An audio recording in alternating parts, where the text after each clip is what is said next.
오늘 본문을 보게 되면 모세의 시대가 끝이 납니다. 그리고 여호수아의 시대가 도래합니다. 다른 말로 표현하면 새로운 시대가 도래한 것입니다. 새로운 시작이 시작된 것입니다. 달력만 바뀐다고 새로운 시대가 되는 거 아닙니다. 새로운 시작을 해야 됩니다. 새로운 시작은 새로운 준비가 있어야 되는 것입니다. 오늘 성경 본문 11절에 이렇게 말합니다. 진중에 돌아다니며 그 백성들에게 명령하이르기를 양식을 준비하라 그랬습니다. 준비 없는 새로운 시작은 의미가 없는 것입니다. 준비를 하고 새로운 시작을 해야 되는 겁니다. 우리가 무엇을 준비해야 됩니까? 첫째는 순종할 준비가 되어 있어야 됩니다. 오늘 성경 2절에 이렇게 말합니다.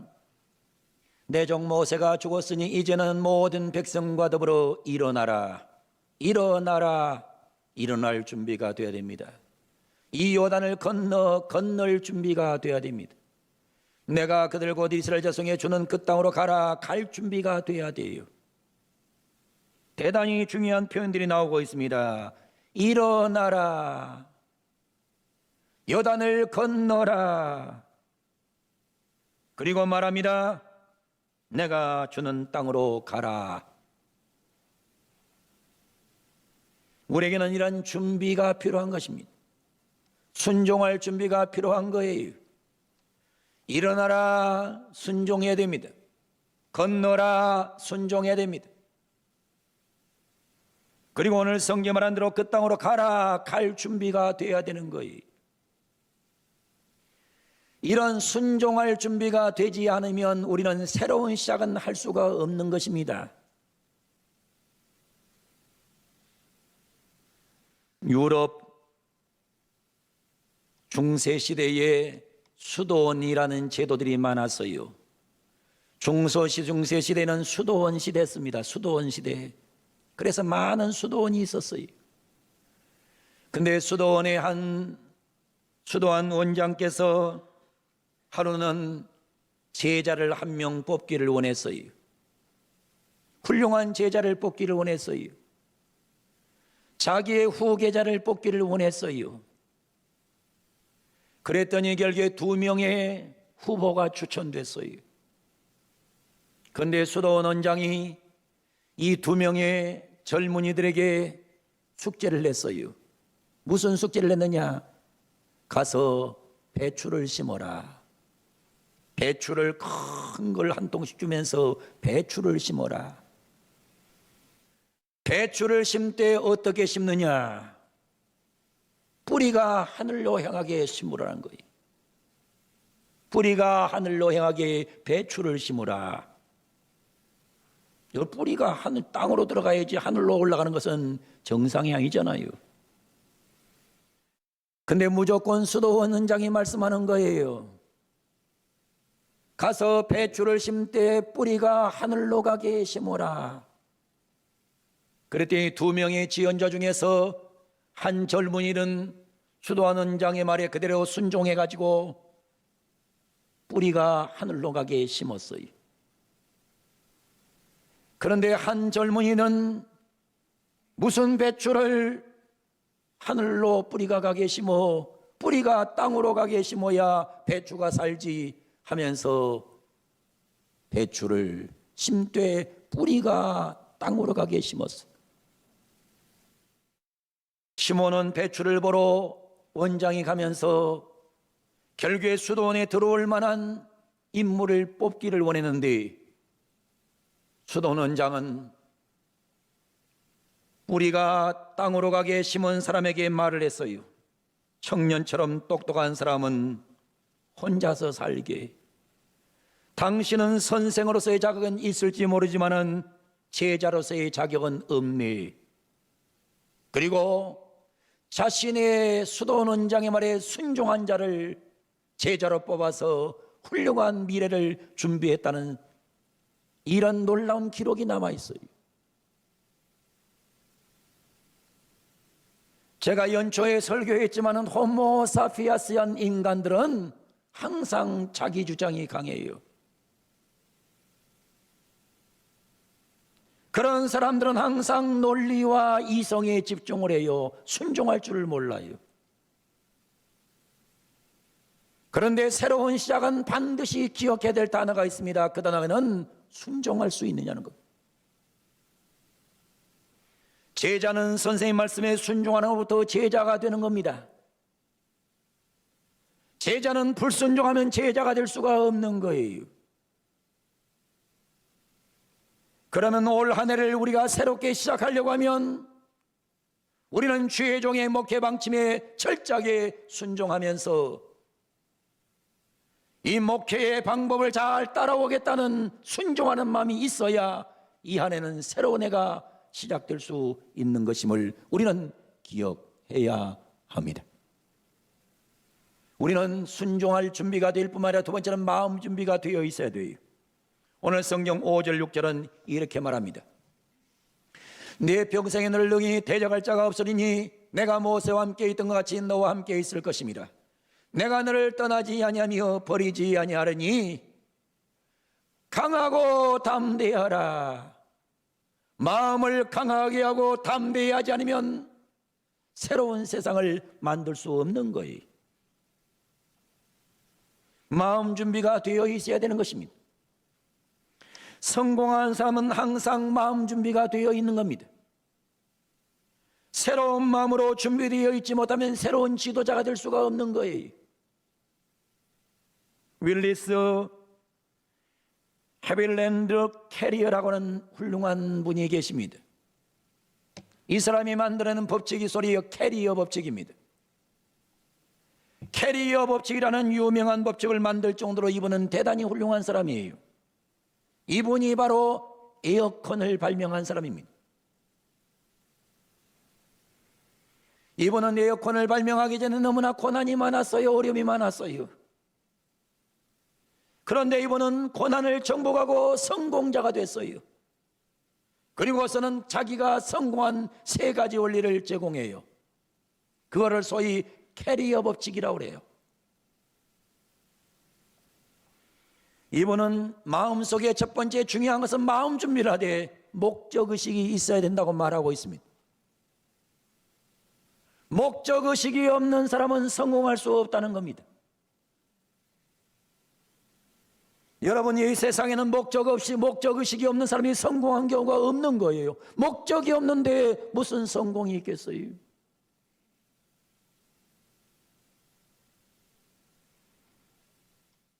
이분은 고난이 올 때 무엇을 위하여 내가 걱정하고 있는가? 내가 무엇을 위하여 사는가? 어려운 일이 생기면 내가 무엇을 위하여, 무엇 때문에 이렇게 사는 것인가? 목적의식을 잡고 생각하는 거예요. 여러분, 목적의식이 없는 사람은 성공할 수가 없어요. 목적의식이 없는 사람은 조그마한 환란이 오고 역경이 오면 거꾸러져 버려요. 그러나 저 목적의식이 뚜렷한 사람은 어떤 환란이 오고 어떤 역경이 와도 거기에 쓰러지지 않아요. 왜? 목적이 분명하기 때문에. 두 번째 법칙은 수용하는 마음입니다. 피할 수 없는 것이라면 수용하는 거예요. 신앙적으로 표현하면 하나님의 뜻이 있다, 받아들이는 거예요. 사람들이 목적을 향해서 달려갑니다. 달려가다가 도저히 내 힘으로 안 돼. 피할 수가 없어. 그러면 거기에서 인간들은 자꾸만 엉뚱한 계획을 해요. 그때는 어떻게 하느냐? 하나님의 뜻으로 알고 수용하는 거예요. 수용해야 그 다음에 길이 열린다는 거예요. 세 번째 법칙은 생각하는 것입니다. 목적의식을 가지고 수용하는 마음을 가지고 깊이 생각하고 철저하게 생각했더니 길이 열리더라는 거예요. 이것이 소위 캐리어 법칙이에요. 캐리어 법칙은 목적의식을 가지라, 수용하라, 생각하고 또 생각하라. 그랬더니 캐리어가 보았더니 이렇게 했더니 길이 열리더라는 겁니다. 인간을 학술적인 용어로 호모 사피언스라고 부릅니다. 호모사피엔스란 말은 생각하는 인간이란 뜻입니다. 생각하는 사람에게만 기회가 온다는 것입니다. 여러분, 이 한 해를 살면서 저는 여러분이 새로운 시작을 하되 마음 준비 잘 하셔서 반드시 신앙생활의 목적의식을 정하시고, 하다가 안 되면 수용하시고, 안 되면 더 생각하고 기도하면 하나님께서 여러분의 모든 문제를 해결하는 목적이 이루어지는 축복의 하나가 될 줄로 확실하게 믿습니다. 우리는 순종할 준비를 해야 돼요. 그리고 마음 준비를 하셔야 돼요. 그리고 우리는 실천할 준비가 되어 있어야 됩니다. 오늘 성경 7절 8절은 이렇게 말합니다. 오직 강하고 극히 담대하여 나의 종 모세가 너에게 명한 그 율법을 다 지켜 행하고 우러나 좌우러나 치우치지 말라 그러면 어디로 가든지 형통하리니 이 율법책을 내 입에서 떠나지 말게 하며 주야로 것을 묵상하여 그 안에 기록된 대로 다 지켜 행하라. 우리에게 제일 중요한 것은 순종할 마음이 준비돼야 돼요. 그리고 우리가 해야 될 것은 마음 준비가 돼야 돼요. 마음 준비가 됐으면 우리는 뭐 해야 되느냐? 우리는 실천할 준비가 되어 있어야 새로운 시대를 만들어갈 수가 있는 것입니다. 그래서 우리는 이 한 해를 살면서 제일 중요하게 세울 것이 소위 컨센트레이션입니다. 집중해야 됩니다. 우리가 무엇인가를 할 때는 항상 집중하셔야 돼요. 컨센트레이션 하셔야 돼요. 집중이 필요한 거예요. 집중이 없이는 성공할 수 없어요. 올 한 해를 살면서 우리 교회는 153 운동에 집중해야 됩니다. 한 주에 나는 어떤 일이 있어도 성경 한 절은 암송한다. 집중해야 돼요. 내가 올 한 해에는 반드시 5명 이상은 초청하겠다. 집중을 하셔야 돼요. 올 한 해는 내가 어찌하든 성경 3번 이상 읽고 내가 어찌하든 공예배는 3번은 참석한다. 라는 분명한 컨센트레이션이 없이는 우리는 신앙에 성공할 수 없어요.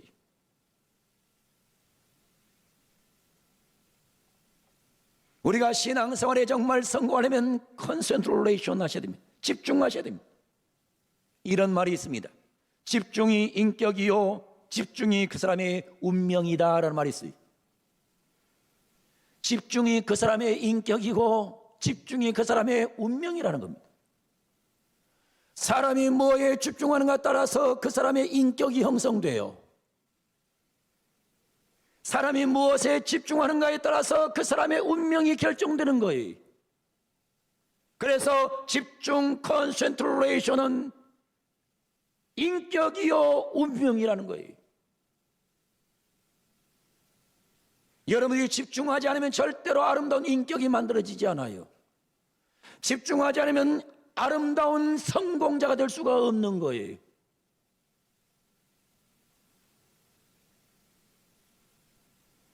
우리는 우리의 집중력을 가진 것을 다음으로 미루면 안 됩니다. 우리는 오늘 시작해야 되는 것입니다. 많은 사람들이 우리는 오늘을 버려버리고 내일을 잡고 선택하면서 인간은 성공하지 못하는 거예요. 박성철 씨라는 분이 이런 글을 썼어요. 성공하는 사람의 달력에는 투데이가 적혀 있습니다. 실패한 사람의 달력에는 투마로가 적혀 있습니다. 성공한 사람의 시계에는 나우라는 로고가 찍혀 있습니다. 실패한 사람의 시계에는 렉스트라는 로고가 찍혀 있다고 했어요. 여러분, 굉장히 중요한 거예요. 성공한 사람의 달력에는 투데이, 오늘. 성공한 사람에게는 나우라는 로고가 있다는 거예요. 내가 내일 하지, 다음에 하지. 이 사람은 성공하지 못해요.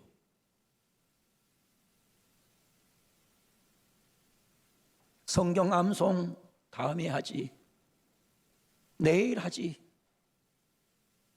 외울 수 없어요. 예배, 공예배 참석, 다음에 해야지, 다음에 해야지. 여러분, 공예배 참석을 어떻게 다음에 합니까? 기도 다음에 해야지, 다음에 해야지. 어떻게 다음에 합니까? 나이 들어가면 더 어려워지는데 어떻게 다음에 합니까? 나이 들어가면 늙는 거예요. 늙으면 병드는 거예요. 병들면 몸을 못 움직여요. 근데 언제 다음에 해요?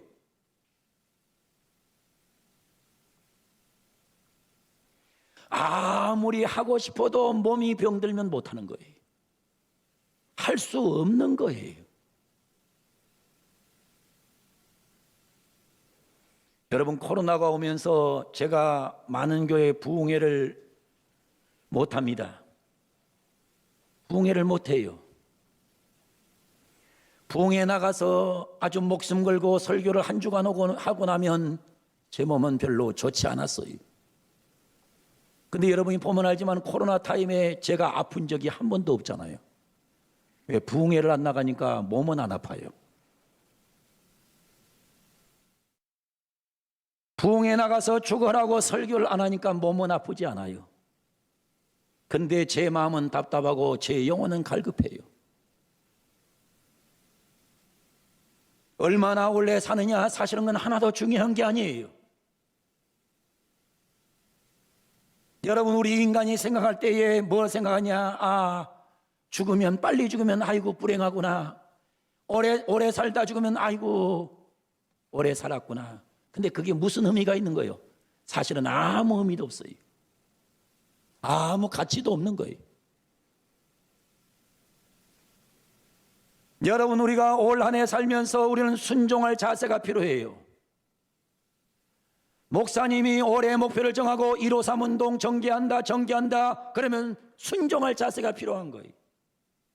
마음으로 마음 준비가 돼야 돼요. 마음으로 준비해야 돼요. 마음의 준비가 돼야 돼요. 그리고 나도 실천해보자. 이런 놀라운 은혜가 있어서 여기에 컨센트레이션하고 집중해야 신앙의 변화가 있고 인생의 변화가 있고 능력이 나타나지. 그냥 해마다 그냥 땜질하는 횟수를 지나면 변화는 없는 거예요.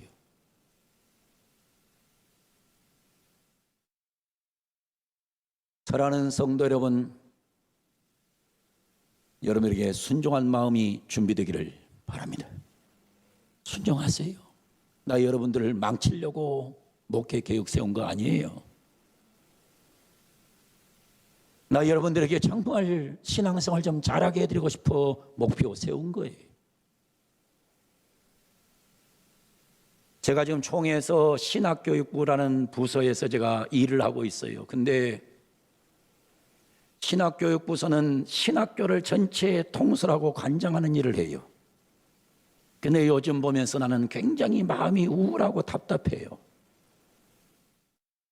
우리 교단에 신학교가 7개가 있어요. 근데 장로의 신학대학을 제외하고는 6개 대학이 다 미달이에요. 학생이 오질 않아요. 올 학생이 없어요. 왜 그런 줄 알아요? 교회에 은혜 받은 학생들이 없는 거예요. 여러분 앞으로 10년 정도 지나게 되면 한국교회는 목사의 수급난이 생겨버려요. 목사를 하겠다는 사람이 없어요. 요즘 교회는 교육전사를 구하기가 어려워요. 왜 그런 줄 압니까? 신학교 다니는 학생들이 사명감이 없어요. 목사 되겠다는 사명감이 없어요. 그래서 교회 가서 죽어라고 한 달 동안 목사님 눈치 보고 교인 눈치 보고 이 소리 저 소리 다 들으면 85만 원 받는데 나가서 아르바이트 해버리면 며칠만 해도 85만 원 번다 이거예요. 근데 뭐하러 스트레스 받으면서 교회 나오냐 이겁니다. 지금 한국교회 실상이에요. 한국교회의 앞날이 암울해요. 암울해요. 이 암울한 한국교회를 살려보기 위해서 저는 153 운동을 전개하는 거예요. 저는 오늘 설교 듣는 우리 교인들이 말씀을 듣고 제일 먼저 순종할 마음을 갖게 되기를 주 이름으로 축원합니다. 마음 준비하시기를 바랍니다. 그리고 무엇보다도 실천합시다. 실천합시다. 여기에 컨센트레이션 하셔요. 컨센트레이션. 두 번째 중요한 것은 퍼지스턴스입니다. 지속적입니다. 지속해야 됩니다. 퍼지스턴스. 지속하지 않으면 안 돼요. 지속하지 않으면 의미가 없어요. 한 번 하면 성공할 수 없어요. 한 끼 식사 조절한다고 다이어트가 되는 게 아니에요. 한 번 운동한다고 건강해지는 게 아니에요. 한 번 공부한다고 성적이 올라가는 게 아닙니다. 모든 것은 퍼지스턴스, 지속, 꾸준함의 능력이에요. 꾸준하게 하셔야 돼요. 저는 하나님 앞에 항상 감사하는 게 있어요. 그게 뭐냐면 새벽에 나와서 새벽 기도를 하고 나서 6시부터 매일 저는 8시까지는 성경 갖고 묵상하고 기도하고 책 보고 하루에 2시간 이상씩을 꾸준하게 월요일부터 매주간 주간마다 나는 이렇게 준비를 해요. 그리고서 여기 올라와서 나는 설교를 하는 거예요. 여러분, 제가 그냥 땜질하듯이 설교한 적이 없어요. 난 굉장히 지속적으로 성경 묵상하고 기도하고 책을 읽어요. 그리고 여기에 올라와서 설교를 하는 거예요. 오늘 아침에도 제가 교역자들한테 얘기했어요. 목사가 설교를 잘못하면, 교역자가 설교를 잘못하면 그건 끝나는 거예요. 여러분, 어떨 때 보면 설교를 들으면 무슨 얘기하는지 나도 잘 모를 사람들이 있어요.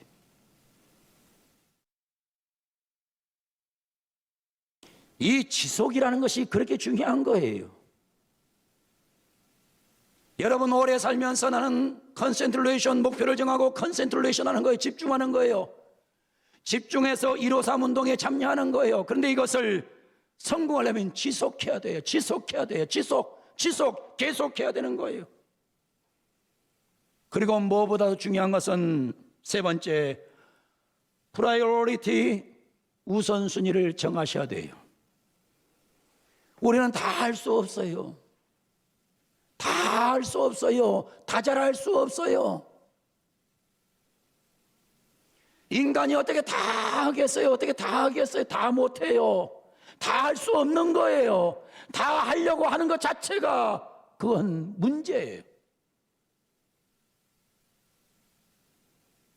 모든 것을 다 잘하는 사람은 없습니다. 무슨 일이든지 우선순위가 중요해요. 최우선이 중요해요. 절대 우선이 중요한 거예요. 이 세상에 살면서 우리가 가장 중요한 것은 프라이어리티예요. 뭐에 우선순위를 두냐는 거예요. 내가 주일날이 되면 뭐에 우선을 두느냐, 이게 중요한 거예요. 우선순위가 바로 되지 못한 사람은 절대로 행복할 수 없어요. 정말 행복한 사람이 되려면 우선순위가 바로 돼야 돼요. 학생이 공부가 우선이 아니고 다른 것이 우선되면 그 학생은 공부 잘할 수 없어요. 교인이 예배가 우선이 아니라 다른 게 우선되면 좋은 예수쟁이는 될 수 없는 거예요.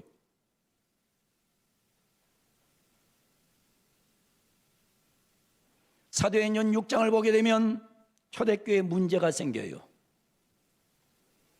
무엇 때문에 문제가 생겼냐면 구제하는 일로 문제가 생겨요. 그때의 사도들이 모여서 이렇게 말을 했어요. 우리가 기도하는 것과 말씀 전하는 것을 제껴놓고 다른 구제를 먼저 실천하다가 초대교회에 문제가 생긴 거예요. 여러분, 목사는 기도하고 말씀 연구하는 일에 우선을 둬야지, 목사가 기도하는 것, 말씀 전하는 것에 우선 안 두고 다른 것에 우선순위를 두면 그 목사는 망하는 거예요.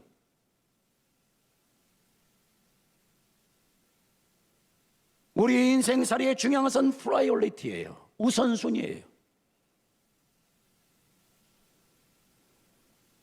여러분들이 신앙생활하면서 153 운동에 우선순위를 두면 여러분은 멋진 신앙자로, 훌륭한 신앙자로 1년 동안의 역사를 만들어갈 수 있어요. 올 한 해 살면서 나는 어떤 상황이든지 나는 먼저 말씀부터 암송하겠다. 나는 어떤 상황에서 난 5명은 반드시 교회에 초대하겠다. 나는 153 운동에 앞장서서 공예배 3번 이상은 어떤 일에도 참석하고 나는 성경을 3번은 읽겠다. 이런 프라이어리티가 정립되지 못하면 올 한 해도 넘어가고 나면 12월 달은 여러분에게 후회의 달이 될 거예요. 우리에게 중요한 것은 컨센트레이션 하는 겁니다. 집중하는 거예요. 퍼지스턴스, 지속하는 거예요. 프라이어리티, 우선순위를 정하는 거예요. 오늘 이 자리에 나와서 예배하는 사랑하는 성도 여러분, 올 한 해를 새롭게 시작하고 있는데 시작하면서 여러분에게 간곡하게 부탁하는 것은 여러분은 먼저 순종할 마음이 준비되어 있기를 원합니다. 마음 준비가 되어 강하고 담대하기를 바랍니다.